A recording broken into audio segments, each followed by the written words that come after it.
Boat camping. Bilaspur नामक गांव एक नदी के किनारे रहता था। एक बार उस गांव के बच्चे शाम के समय हरदम के जैसे ही खेलने के लिए नदी के किनारे पहुंचे। उनमें से थोड़े बच्चे कंचों से खेलने लगे, थोड़े बच्चे लुक्का छुपी खेलने लगे। ऐसे बच्चे तरह तरह के खेल वहां पर खेलने लगे थे। इतने में नदी में बहुत दूर से कुछ आए जैसे दिखाई दे रहा था। बच्चे सब उस तरफ आश्चर्य होकर देखने लगे थे। तभी एक बड़ी नाव वहां पर आकर रुकी।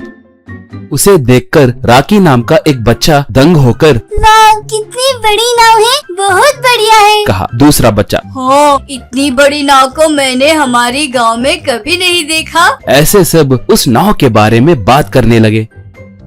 इतने में राखी नाव के अंदर झांक के देखने के लिए कोशिश कर रहा था। उस नाव में तरह तरह के बड़े बड़े उपकरण थे।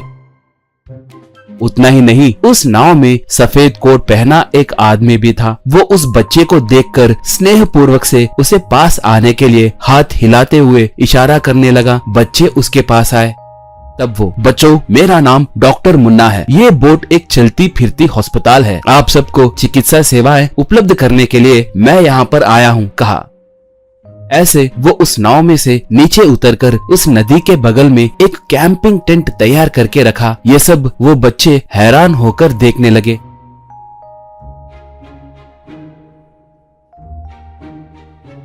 इतने में थोड़े गांव के बड़े लोग वहां पर आकर उसे शक की नजर से देखने लगे। उन लोगों में से एक बड़ा आदमी, क्या नाव में इलाज करोगे? हमारे गांव में ऐसे सेवाओं की कोई जरूरत नहीं है, कहकर हाथ में के छतरी को घुमाते हुए कहा। दूसरा आदमी, हमें कुछ जरूरी नहीं है, मैं हूं ना, हम हमारे पुराने तरीकों से ही इलाज कर लेंगे, कहा। ऐसे गांव के लोग उसे शक की नजर से देखने लगे तो बच्चे उन चिकित्सा उपकरणों को छूकर देखने लगे थे।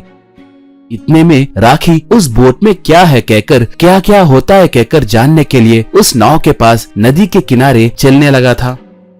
इतने में पत्थर पे से पैर फिसलकर वो नदी में गिर गया। ये देखकर डॉक्टर भागते हुए जाकर एक वस्तु को नदी में फेंककर राखी को बचाया। बाद में राखी को किनारे को लाकर राखी की प्राथमिक चिकित्सा करने लगा। राखी ठीक हो गया। बाद में, बेटा, संभल के रहना चाहिए ना, कहा। ये देखकर गांव वाले और घबरा गए। ऐसे नाव में बच्चों को कैसे आने दिए? हमें ये अस्पताल नहीं चाहिए, कहकर हरि ने कहा। तब डॉक्टर उदास होकर, मेरे पास मौजूद ये चिकित्सा आप सब के लिए बहुत जरूरी है। अगर आपको जरूरी नहीं लगे तो ठीक है, चलता हूँ। देखिए, मैं आप सब के भले के लिए ही आया हूँ, कहा। उसी समय चमन चाचा नाम का एक बूढ़ा आदमी उस तरफ आते हुए जोर जोर से पुकार रहा था। अरे भाई, मेरा सर चकरा रहा है, कोई तो आओ, कहकर जोर से पुकारते हुए नीचे गिर गया। मुन्ना तुरंत भागते हुए जाकर अपने मेडिकल किट बॉक्स को खोलकर चमन चाचा की जांच किया। बाद में वहां पर मौजूद गांव वालों से, इन्हें कुछ नहीं हुआ, छोटी सी रक्तचाप की समस्या है, बीपी कम हुई है, सही दवाई लिए तो ठीक हो जाएंगे, कहकर सबको समझाया।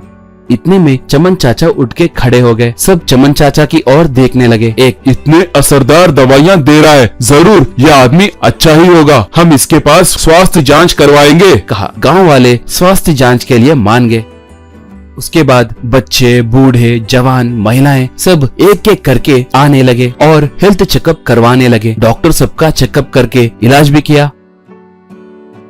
उसके बाद चमन चाचा डॉक्टर से, डॉक्टर साहब, आपको फिर से यहाँ पर जरूर आना होगा, कहा। तब डॉक्टर मुन्ना, जरूर आऊंगा, सेहत ही असली धन है, सबकी सेवा करना ही मेरा लक्ष्य है, कहा। गांव वाले सब खुशी से तालियां बजाए। अब मुन्ना डॉक्टर अपने कैंपिंग टेंट को निकालकर बोट में रखकर वहां से दूसरे गांव को निकला। गांव वाले खुशी खुशी अलविदा कहे।